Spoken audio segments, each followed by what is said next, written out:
So, comments, questions, stories. Okay, well, I'm Dave Werlin, president of ALHI.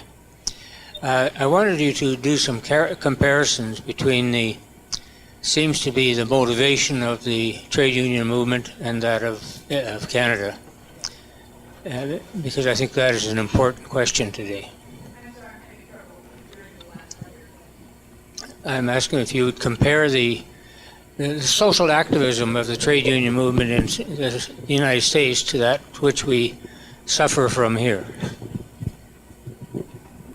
You want me to compare the activism in the States and here? Wow. Well, I'm not sure I'm the person to do that. I can speak as a citizen and an observer, but I'm not an expert by any means. I think when I look to the South, it's always a cautionary tale for me, not so much about the way labor responds, but about the way capital and politicians act. So at the moment, the U.S. movement is on the ropes, particularly in the public sector, where one governor after another, like Scott Walker in Wisconsin, is really attacking public sector workers, and where we've got a Republican candidate for president who thinks we don't need as many teachers, firefighters, and healthcare workers as we have today. So people are fighting reaction, and the amount of money that can get sunk into both political campaigns and into control of the media means that the message is out there that somehow labor is terribly greedy and capital, needs to own 99% of the economy because they are going to create jobs someday. I'm waiting for the job creators to create some jobs. But what's happening in the States, of course, is that the less than robust recovery from the recession is being led by the destruction of public sector jobs. There are private sector jobs being created, but the public sector is destroying them. So it's a really very difficult situation, and we could go union by union through how the response is coming. Here, we're not in that same level of reaction, but I think the Harper government takes some inspiration from the South, and that's a cautionary tale. And I'm not going to pretend to tell Canadian Labour how to respond, except in my own local.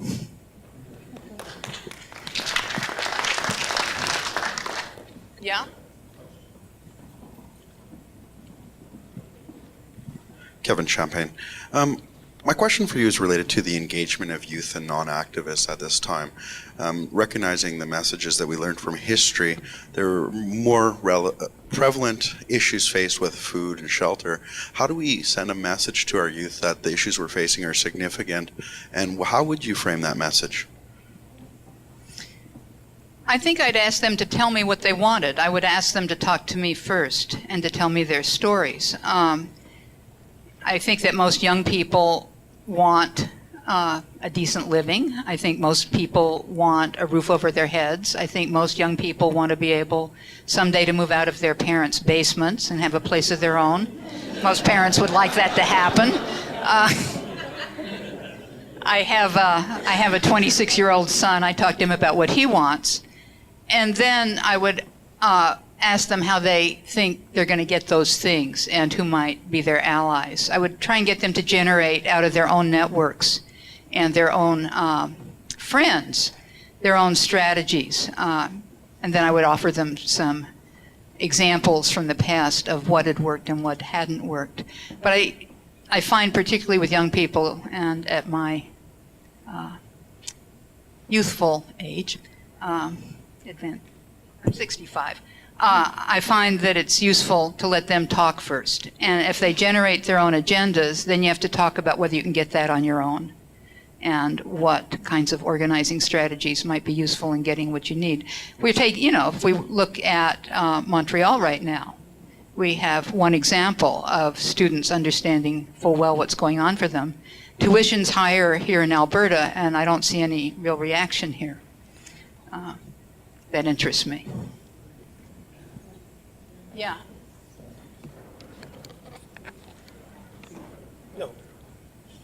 I just want to, Clancy Teslenko, thank you. I'm really inspired on how you interview the women. One of the things I found over the last little while is I sat down with my 92-year-old grandmother and talked to her about when she first signed a union card, which was back in 1917, and how 3 workers got together and huddled in the basement of the hospital, all signing at the exact same time because they were afraid that the nuns would find out who signed first and one of them would lose their jobs. And those types of things are lost now, but I think the one thread that's common is that unions are still vilified, that people are still afraid to belong to unions, that it's a bad thing. And my life has been enriched because my grandfather was union, my grandmother was union, my mother was union, my father was union, and I belong to a union too. And I see that value that's been passed on to my daughter. And I sit and I talk to my, I think, I don't know what it is about 92, but my 92-year-old mother-in-law, and she came up through the struggles in Russia and what happened during the war and that there, and the fight and what women had to do then. And it's all just so empowering, and I'm really glad that you're not allowing it to be lost. Thank you. Well, and I'm really glad that you aren't either. I mean, this is work that we can all do. And these are memories that I suspect everyone in this room has. And now is the time to make sure they're out there. And I would say also, while, as is obvious, I am a union member, I value the labor movement, I think it's important also to record the stories of other organizations that people joined for mutual support. For instance, in the U.S. Southwest, when Anglo-controlled unions did not admit Mexican miners or Mexican workers, they relied on mutualistas for mutual assistance. And I think we need to look at the other organizations that fed into the union movement, including, frankly, as for the Sisters of Loretto, convent.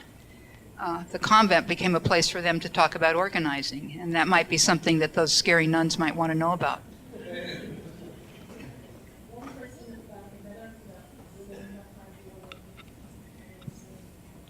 Hi, Wayne Stober with United Nurses.